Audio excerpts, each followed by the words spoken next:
Karakat Lok Sabha 7th phase में voting है और काराकाट शायद सबसे हाई प्रोफाइल सीट बना हुआ है पूरे बिहार और पूर्वांचल में। कारण वहां से पवन सिंह जो है वो ताल ठोक चुके हैं। मुकाबला कहा जा रहा है कि वहां पर त्रिकोणीय है, लेकिन क्या वास्तविकता में मुकाबला त्रिकोणीय है या फिर लड़ाई वहां पर सिर्फ दो कुशवाहा के बीच है, मतलब उपेंद्र कुशवाहा और राजा राम सिंह कुशवाहा। पावर स्टार कहे जाते हैं पवन सिंह, लेकिन हवा हवाई है। नेता हम इसलिए नहीं कह रहे हैं क्योंकि वो नेता है भी नहीं, खुद भी कहते हैं कि हम नेता नहीं है।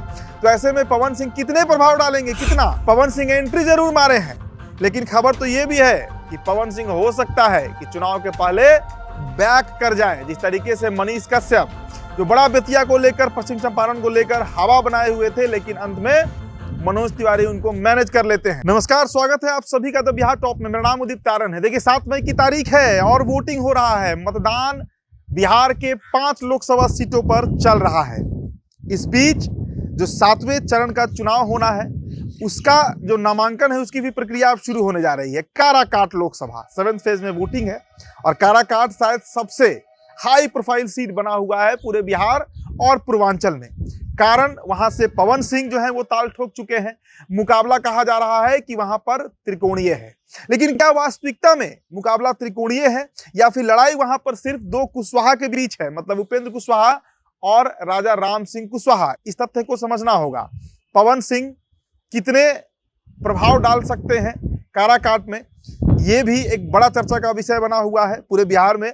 लेकिन अगर जमीनी हकीकत, देखिए रोज हमारे जो रिपोर्टर हैं वो काराकाट से जो सर्वे होता है, जो पब्लिक ओपिनियन होता है, उसकी रिपोर्ट आपको हम दिखा रहे हैं। जमीनी हकीकत अगर काराकाट का आपको समझना है तो आपको विक्रमगंज, नोखा, डेहरी जैसे इलाकों में जाना होगा और तब आप समझ पाइएगा कि वहां पर जमीन में लड़ाई है किसकी।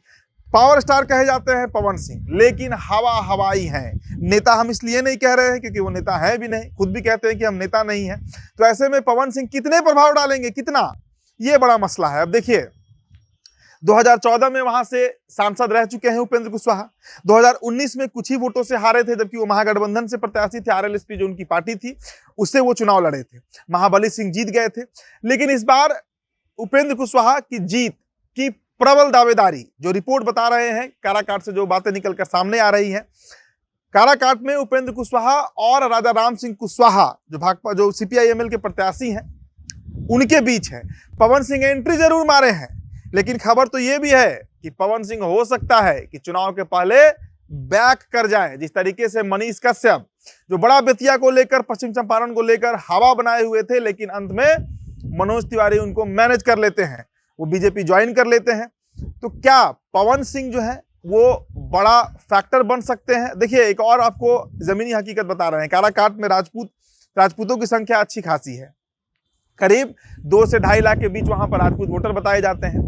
और काराकाट के राजपूत जो है वो भले ही कुछ हद तक जो युवा है वो पवन सिंह के साथ गोलबंद हो रहे हैं, लेकिन जो बुजुर्ग तबका है या वैसे वोटर्स जो 40 साल की उम्र पार कर चुके हैं, उनका साफ कहना है कि पवन सिंह जीतेंगे तो है नहीं। ये तय बात है कि पवन सिंह काराकाट जीतने नहीं आए हैं, बस एक माहौल बनाने पहुंचे हैं। तो ऐसे में अगर उनको वोट देकर हम उपेंद्र कुशवाहा को हरवा देते हैं तो वहां पर वाम की सरकार बन जाएगी, मतलब वाम के प्रत्याशी जो है वो सांसद काराकाट से बन जाएंगे। अब वाम का और जो राजपूत जाति है इनके बीच का रिश्ता कैसा है ये किसी से छिपा नहीं है। इसके अलावा जो भूमिहार और ब्राह्मण की भी संख्या करीब 70,000 के आसपास काराकाट में बताई जाती है, वो एक तरफा उपेंद्र कुशवाहा के साथ है। उपेंद्र कुशवाहा ही वो शख्स है जो डालमिया नगर, जैसा मैंने बताया, डेहरी उसके बगल में डालमिया नगर पड़ता है, वहां पर जो बंद पड़ी फैक्ट्रियां हैं, जो 2007 में जिसे रेल कारखाना बनाने के लिए खरीदा गया, लेकिन आज तक उस मुद्दे पर कुछ नहीं हुआ, उसको संसद में उठाए हैं, जिसके चलते उपेंद्र कुशवाहा काफी लोकप्रिय भी उस इलाके में हुए। उपेंद्र कुशवाहा का शांत स्वभाव और जो छवि है काफी साफ सुथरा है,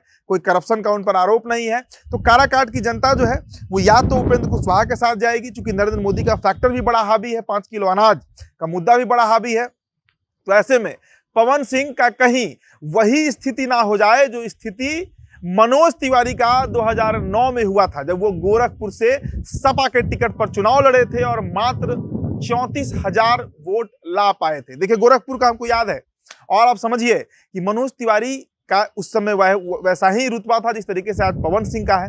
पार्टी की तरफ से लड़े थे, समाजवादी पार्टी की तरफ से लड़े थे लोकसभा, लेकिन जमानत बचाने भर भी उनको वोट आया था। तो आप खुद समझिए कि कलाकार जो है जब तक वो किसी बड़े पार्टी से नहीं आता है, आप बीजेपी का ही गणित समझिए ना। रवि किशन 2014 में कांग्रेस से लड़कर देख चुके हैं, हार चुके हैं। निरहुआ ही बीजेपी से लड़े तो जीते।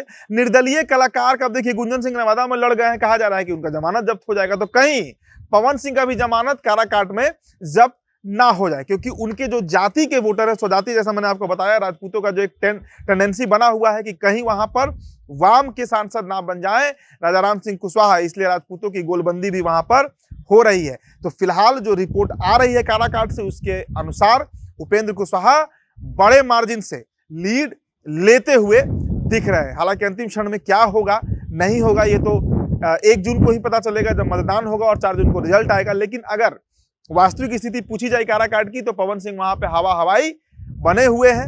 लड़ाई उपेंद्र कुशवाहा और राजाराम सिंह कुशवाहा के बीच ही है। फिलहाल इस रिपोर्ट में इतना ही। बहुत बहुत शुक्रिया।